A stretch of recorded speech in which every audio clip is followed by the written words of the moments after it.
Ravish Kumar of India will now deliver his response.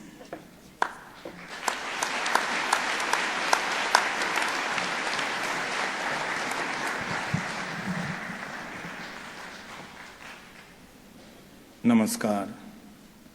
Vice President of the Philippines, Maria Leonor Robredo.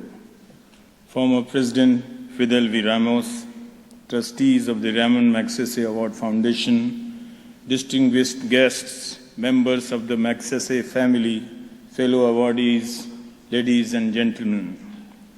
My world has changed since the announcement of the Ramon Magsaysay Award. Your hospitality has been overwhelming since I landed in Manila. The warmth and affection I have received from the foundation is no less than the honor conferred upon me. You invited me as a guest and made me feel at home. Now I feel like a part of your family. Usually, award ceremonies are brief affairs, but this is different. It has been a humbling experience and makes me feel more responsible than before. Inequality is mostly measured in terms of health and economy, but the time has come for us to take cognizance of knowledge inequality as well. When resources for quality education have confined to a few cities, we cannot even begin to imagine what are the repercussions of this inequality in smaller towns and villages. Clearly, the source of knowledge for a vast multitude is the propaganda machine of WhatsApp University. One cannot entirely blame today's youth, since they have been denied quality education and information. It becomes all the more important to evaluate the crisis of media in this context.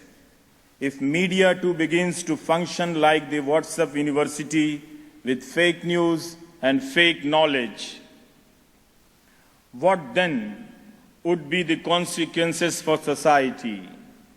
It is a good sign that India's citizens have begun to understand this.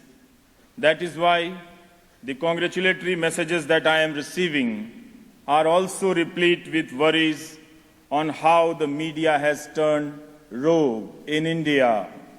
Therefore, while I am happy for myself today, I am also filled with sadness looking at the state of the profession I represent.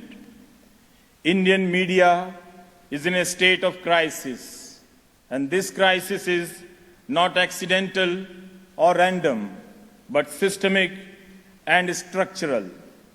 Being a journalist has become a solitary endeavor, as uncompromising journalists find themselves being forced out of their jobs by news organizations, and those corporate owners are never questioned. Nevertheless, it is heartening to see that there are still some who continue to put their lives and careers at risk to practice honest and meaningful journalism. Some women journalists are speaking out and managing to survive on freelance earning. With the internet still shut down in Kashmir, most major news channels went along with government's stand. Yet, there are some who have dared to report from within that shutdown and face the wrath of the army of trolls. While institutional journalism is facing a crisis, individual journalists are struggling to survive and question authority. Can we restore the sanctity of the news?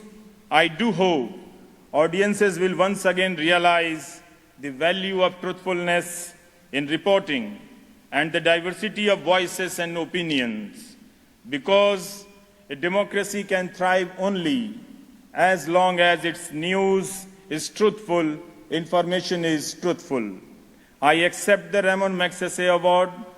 I accept it on behalf of all those readers and viewers who continue to live in areas of knowledge inequality, but have a thirst for good and truthful information and knowledge.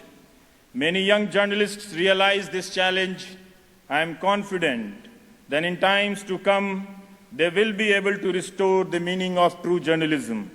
It is possible that they may lose the battle, but sometimes resistance is not a matter of choice. Not all battles are fought for victory. Some are fought for simply to tell the world that someone was there on the battlefield. I accept this award on behalf of all such journalists, and I thank my millions of viewers of NDTV. I thank my wife, life partner Noena, my two lovely daughters, Tanima, Tanisha, and childhood friend Anurag. Once again, I thank the Ramon Magsaysay Award Foundation. Jai Hind.